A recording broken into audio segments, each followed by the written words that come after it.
Sam मनक्सा एक जाने माने इंडियन मिलिट्री ऑफिसर हैं और उनका पूरा नाम फील्ड मार्शल सैम हरमुसजी फरमजी जमशेदजी मनक्सा है। इनका जन्म हुआ था 3 अप्रैल 1914 को और इनकी डेथ हुई थी जून 27, 2008 को।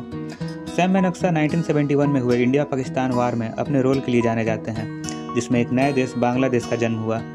उस वक्त वो इंडियन आर्मी में चीफ ऑफ आर्मी स्टाफ थे। उनके ही लीडरशिप और स्ट्रेटजी के बदौलत इंडिया ने ये लड़ाई जीती, जिसके बाद वो फील्ड मार्शल बन गए, जो कि इंडियन आर्मी की सबसे हाईएस्ट रैंक है। यही कारण है कि इंडियन आर्मी में फील्ड मार्शल सैम मनक्सा एक लीजेंड और हीरो माने जाते हैं। सैम मनक्सा अमृतसर पंजाब के एक पारसी फैमिली से बिलोंग करते हैं। आपको ये जानकर आश्चर्य होगा कि सैम मनक्सा, जो कि इंडियन आर्मी के एक इतने बड़े हीरो हैं, वो बचपन से कभी इंडियन आर्मी में आना ही नहीं चाहते थे।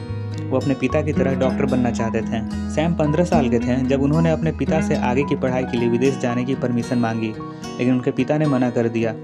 सैम इस बात से गुस्सा होकर अपने डॉक्टर बनने के सपने को छोड़ दिया और आर्मी एग्जाम की तैयारी में लग गए। आर्मी एग्जाम क्लियर होने के बाद सैम इंडियन मिलिट्री एकेडमी में सेलेक्ट हो गए। आर्मी उनकी ड्रीम जॉब नहीं थी, फिर भी उन्होंने इसे अपना करियर चुना और उन्होंने बहुत कुछ यहाँ सीखा और बहुत कुछ एक्सपीरियंस गेन किया। ये वो समय था जब हमारा देश भारत आज़ाद भी नहीं हुआ था।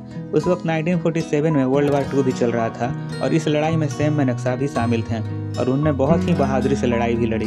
इस लड़ाई में उन्हें मशीन गन से कई गोलियां भी लगीं, जिससे कि उनकी लीवर और किडनी इंजर्ड हो गई। उनको जमीन पर पड़ा हुआ देख के उनके दोस्त शेर सिंह ने देखा कि उनकी सांसें अभी भी चल रही थीं। उन्हें अपने कंधे पर उठाकर शेर सिंह उन्हें एक ऑस्ट्रेलियन डॉक्टर के पास ले गए। उनकी हालत देखकर डॉक्टर ने जवाब दे दिया कि अब कुछ नहीं हो सकता और इलाज करने से भी मना कर दिया, लेकिन शेर सिंह ने धमकाकर उनका इलाज कराया। जब डॉक्टर ने सैम मनक्सा से पूछा कि क्या हुआ है, तो सैम ने जवाब दिया कि एक खच्चर ने लात मार दी। सैम मनक्सा का इस घटना के बाद जिंदा बचना एक मिराकल से कम नहीं था। सैम मनक्सा ने बाद में गोरखा रेजिमेंट ज्वाइन कर लिया, क्योंकि जिस रेजिमेंट में वो पहले थे वो पार्टीशन के बाद पाकिस्तान शिफ्ट हो गई। सैम मनक्सा एक खुलकर बोलने वाले और थोड़े जिद्दी पर्सनालिटी के थे। इस वजह से पॉलिटिशियन से उनकी नहीं बनती थी, लेकिन उनके इसी नेचर की वजह से वह अपने सैनिकों के बहुत प्यारे थे और हर सैनिक उनकी दिल से इज्जत करता था। दरअसल हो ये रहा था कि पाकिस्तान अपने आम जनता पे काफ़ी जुल्म कर रहा था, जिसकी वजह से लोग अपने देश को छोड़कर भाग रहे थे। इस बात को उस वक्त की प्रधानमंत्री इंदिरा गांधी ने थोड़ा सीरियस लिया और पाकिस्तान को सबक सिखाने के लिए सैम मनक्सा के साथ मीटिंग किया। भारत पाकिस्तान की लड़ाई पहले ही शुरू हो जाती, लेकिन सैम मनक्सा ने उस वक्त टालने को कहा, क्योंकि उस वक्त दुश्मन सिर्फ पाकिस्तान ही नहीं बल्कि चाइना भी था। इंदिरा गांधी के प्रेशर के बावजूद सैम ने उनकी एक नहीं सुनी और जब सही वक्त आया तभी जंग शुरू की।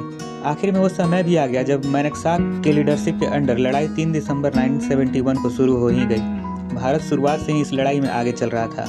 हालांकि लड़ाई शुरू हुए कुछ ही दिन हुए थे, फिर भी इंडियन आर्मी एक के बाद एक इंपॉर्टेंट फ्रंट कैप्चर करते जा रही थी।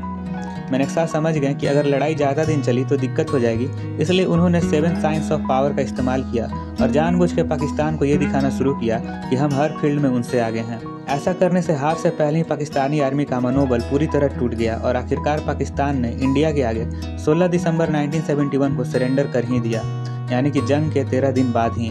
ये जीत भारत के लिए एक साधारण जीत नहीं थी, बल्कि इस हमले के बाद पाकिस्तान 2 हिस्सों में बंट गया। एक नए देश बांग्लादेश का जन्म हुआ। इस जीत के बाद मनक्सा भारत के हीरो बन गए। उनको 1972 में पद्म विभूषण भी मिला, जो कि India second highest civilian award है, और 1983 में उन्हें फील्ड मार्शल भी बनाया गया, जो कि मिलिट्री के हाईएस्ट रैंक है। सैम मनक्सा आज तक अपने फियरलेस स्टाइल के लिए जाने जाते हैं। इनकी मृत्यु 2008 में 94 साल की उम्र में हो गई। दोस्तों, अगर आपको ये वीडियो अच्छी लगी है तो हम और भी कहानी और फैक्ट्स लेकर आएंगे नए वीडियो में। आज के लिए बस इतना ही। मिलेंगे आपसे ऐसे किसी नए वीडियो में, तब तक के लिए good bye and take care.